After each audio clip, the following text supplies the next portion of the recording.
नमस्कार, मैं हूं अंकुर और आप देख रहे हैं सत्यहिंदी.com। हमें खुशी इस बात की है कि आप हमारे सभी प्रोग्राम्स को पसंद कर रहे हैं और आपसे हमारा रिश्ता मजबूत हुआ है। और इस रिश्ते को और मजबूत करने के लिए डिस्क्रिप्शन में दिए गए लिंक पर क्लिक करिए, जिससे हमारा रिश्ता और मजबूत होगा।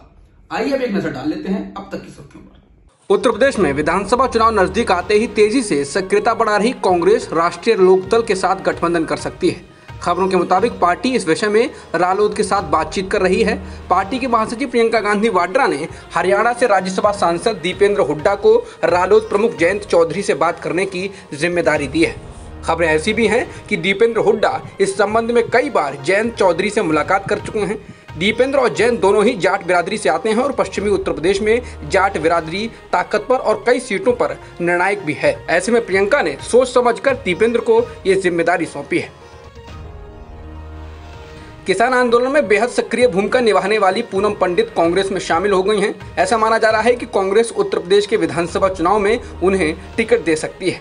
प्रियंका गांधी ने कुछ दिन पहले ही ऐलान किया है कि कांग्रेस 40% टिकट महिलाओं को देगी। पूनम पंडित किसान आंदोलन से जबरदस्त चर्चा में रही हैं।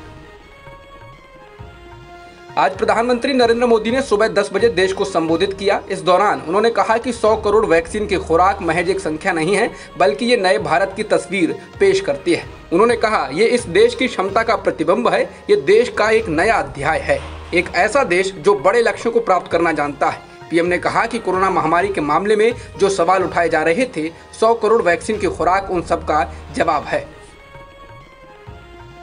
सिंगू बॉर्डर पर अब एक निहंग को पोल्ट्री फार्म के मजदूर का पैर तोड़ने के आरोप में गिरफ्तार किया गया है। पुलिस ने कहा कि एक व्यक्ति को गुरुवार को एक चिकन विक्रेता के साथ कथित तौर पर मारपीट करने और उसका पैर तोड़ने के आरोप में गिरफ्तार किया गया है।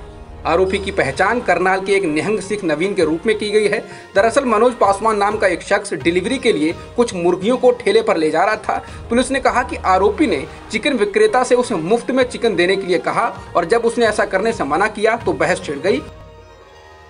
आज फिर पेट्रोल और डीजल के दामों में बढ़ोतरी की गई है। आज पेट्रोल और डीजल की कीमतों में 35 पैसे की वृद्धि की गई है, जिसके साथ ही दिल्ली में पेट्रोल की कीमत 106 रुपये 89 पैसे प्रति लीटर हो चुकी है और डीजल की कीमत 95 रुपये 62 पैसे प्रति लीटर हो गई है। वहीं मुंबई में पेट्रोल की कीमत 112 रुपये 78 पैसे प्रति लीटर है और डीजल की कीमत 103 रुपये 63 पैसे प्रति लीटर हो चुकी है।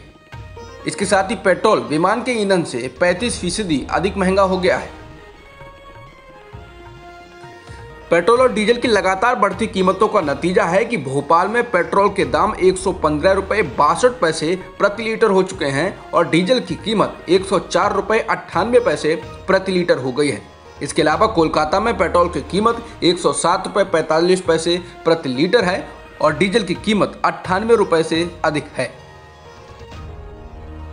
एनसीबी ने अभिनेत्री अनन्या पांडे से गुरुवार को 2 घंटे तक पूछताछ की। अनन्या को शुक्रवार को फिर से पूछताछ के लिए एनसीबी कार्यालय में बुलाया गया है। इससे पहले एनसीबी ने क्रूज ड्रग्स मामले की जांच के संदर्भ में अनन्या के मुंबई स्थित घर पर छापा मारा था और उनका लैपटॉप और मोबाइल फोन भी जब्त कर लिया था। अनन्या पांडे का नाम कथित तौर पर 2 अक्टूबर को क्रूज पर रेप पार्टी के दौरान जब्त किए गए ड्रग्स से जुड़े मामले में एक आरोपी के व्हाट्सएप चैट में आया है। लंबी कानूनी लड़ाई के बाद 39 महिला सेना अधिकारियों को आखिरकार स्थायी कमीशन मिल ही गया। सुप्रीम कोर्ट ने हाल ही में कहा था कि 7 कार्य दिवसों के दौरान उन्हें नई सेवा का पद दिया जाए। कुल 71 महिला शॉर्ट सर्विस कमीशन अधिकारी स्थायी कमीशन की मांग के लिए सुप्रीम कोर्ट गई थी।